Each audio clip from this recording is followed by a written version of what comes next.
Good morning, good afternoon, good evening, depending on your time and depending on when you're going to be seeing this video. It's your brother, your boy, Courserepscorner. Like I always tell you guys, it's my corner, it's your corner, and it's our corner.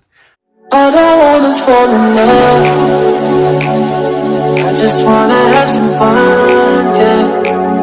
I don't wanna fall in love. I just saw a story of an African brother, a Ghanaian to be precise, who was spied somewhere in Western world. And from what you will hear, it is very, very painful that somebody will take a knife and stab somebody for up to 17 times. It's quite unfortunate. I don't really know what this world is turning into. That people have the liberty, the right to do what they feel they want to do, and nothing will happen. And that's the most painful part in all these things. Nothing will happen. You hear them tell you nothing will happen. How can you take a knife and stab somebody for 17 times? What was your intent? What was your intention? What were you thinking? What really happened? Is what happened enough for you to take his life? These are questions we need to ask. I will not want to drag it because it's very painful and emotional.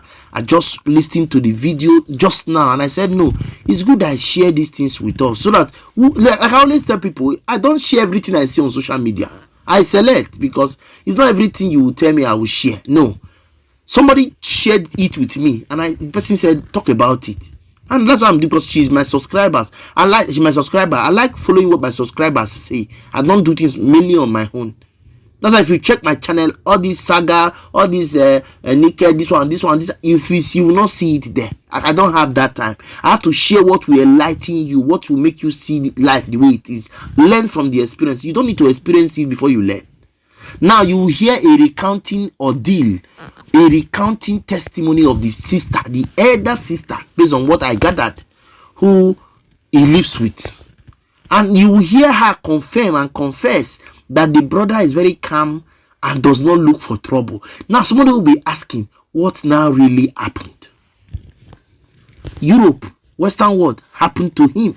That is why most of the times when I just sit down, I'll just start crying. People don't know why, but I tell myself, I wish I had known. I would have not come to Western world. Yes, I wouldn't have come because the risk I took to be here. Many of us will not take it. But I thank God in all who saw my heart and is blessing me the way he can bless me as a father. And that's why I'm just very confident that one or two things can happen here for me that will make me smile. Because why? We who are in Europe, we have taken family problem, relationship problem, friends problem into our heads or in our head or on our heads, forgetting our own self. You can see a man 50 years here, not married, does not even have a kid, home and abroad. You can see a lady 40 years, 42, 43, 44, 45 to even 47, not even married.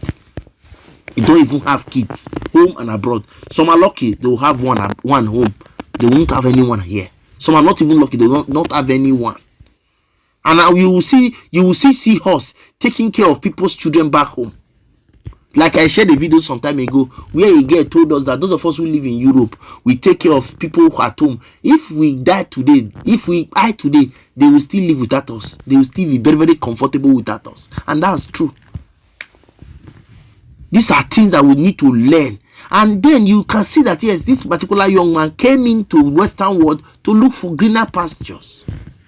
And yet, look at what greener pasture took him, where he took him to a place he didn't know.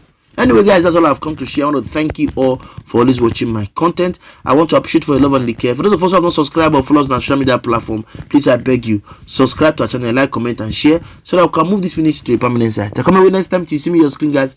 I leave us with this sad, emotional story of a Ghanaian, an African brother, a Ghanaian to be precise, who was murdered, who was spied by stabbing 17 times. Somebody, a colleague in the office where he works, stabbed him 17 times based on what we heard.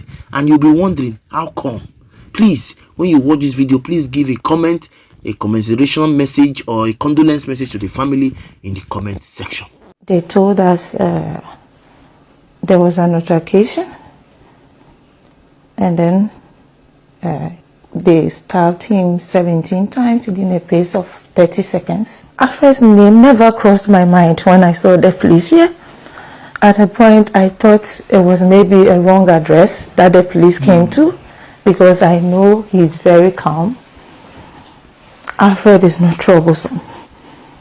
It was a new job he told me he had found, and he started just last Wednesday. And he left home around 2:40, picked an Uber and went to work. And around 1:20 a.m., I heard the police knocking at my door. I allowed them in, and then they had to break the news to me that unfortunately he's no more. I couldn't believe it until they brought me his bags. In fact, I packed his lunch, everything, when he was leaving.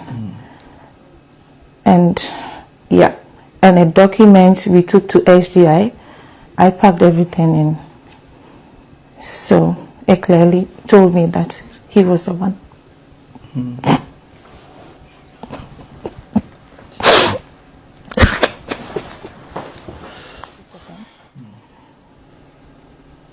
That was all the information we got. As to what happened, Alfred never came home and told me he had an issue with a co-worker. Nothing.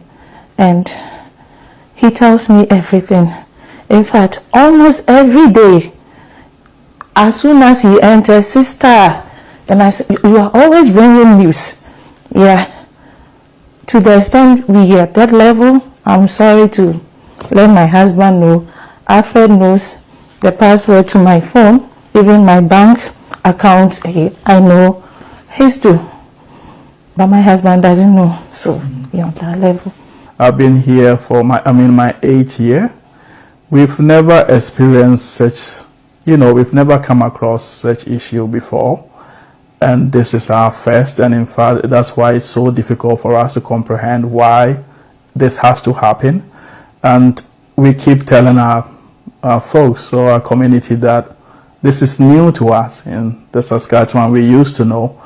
And therefore we should, though we are very frustrated and angry, we should believe that there is something in Saskatoon and the system here that will work and bring justice to our brother. So it's lovely to think of him as one of the calmest guys you can ever see. He's a person who doesn't talk that much, so it's interesting what you've been discussed with him, because he's always, forward looking. And I know him to be somebody who was always trying to make ends meet and better the life of his other siblings at home.